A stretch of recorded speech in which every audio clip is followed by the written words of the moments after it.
Alright, so questions on the GoPro Studio. I've got it here on my desktop.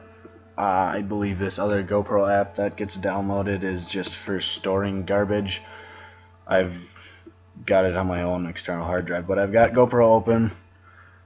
Go to import new files. That was all my trial runs. Let's see, downloads. Okay, so this video here is a like 3.5 minute clip that I took with my phone. So not a GoPro file by any means. When I open up my search, it automatically goes to all supported sources. So you can bring in any of these. So we'll double click it. She's in. Make sure it's selected. If it's not, the color I believe is like dark, or maybe because I only have one. So we'll add it to the conversion list and then convert it, and then that's going to take a few minutes, so we will jump to that now. And we're back. So it's done doing its conversion. I believe that's just so you can turn it into an editable format. So proceed to step 2, which is just to the editing. So this is where you do your editing. Just select a clip, drag it down here to your storyboard. The trimming that I mentioned in before, find a good spot. Oh, perfect. This little razor blade looking thing. So you can cut them. That's a really good way on trimming footage, skipping all the nonsense or stuff you do not want to include. If we go over here to the right side of the screen, this is kind of where you do most of the editing, I would say, other than the trimming. This playback, that's just for your viewing here. That's why this looks like garbage. It's really not that bad.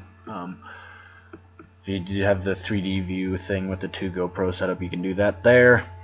Video controls here, speed, 100 is regular, above is faster, below is slower. Fade in, fade out, you can adjust that by the 10th of the second, up to 10 seconds.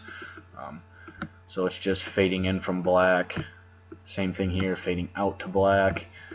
Audio control, decibels, you can go a little bit louder or a lot quieter. It looks like I typically don't mess with that unless I'm putting audio over the video audio, which can sort of turn into a mess. And then same thing as the fade in and out here, it's just sound instead of black screen.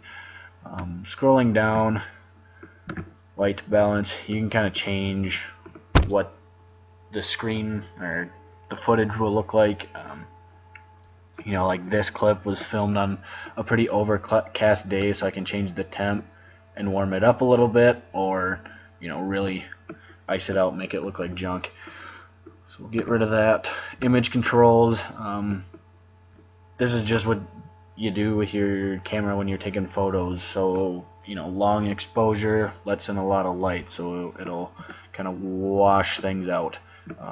Contrast, you know, this is a really dark spot, but you can kind of see it brings out color, or again kind of washes out.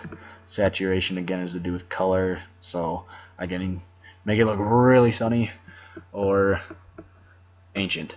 And then sharpness, that can make really things look really sketchy or like you're blind.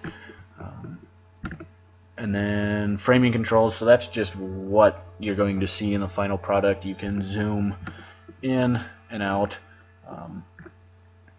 Again, horizontal and vertical, that's going to, you know, move your image around. Couldn't tell you why you'd want to do that, I guess. And then rotation, of course, can really screw some stuff.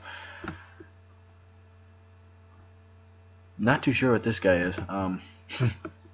But like I said, there's a lot of technical stuff you can do over here and really fine-tune things. And then lastly, down here, your presets. You can, it's like quick edits. Really really simple stuff. Pro Tune, I see some people like to use that on their edits. I think it makes things look really artificial, but that's just me. So that's a quick walkthrough through GoPro Studio, and you know, you can throw in whatever video format you want and edit it.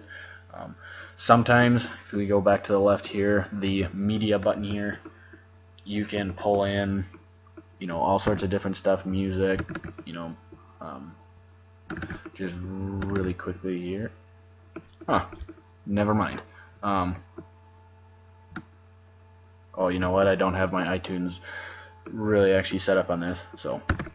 But yeah, you can you pull it in. It just ends up over here in this bay. Then down here, your text. That's where you can add these title screens.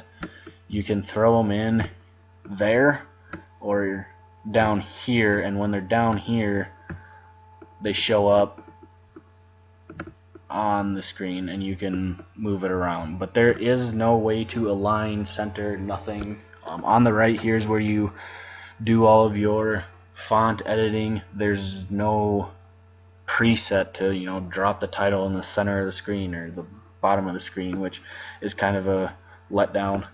But you can do that. You can stack stuff. That's why there's 2 rows. And then the microphone, you can drag audio down there too. Voiceovers, music, all that sort of stuff. So yeah, that's how she goes.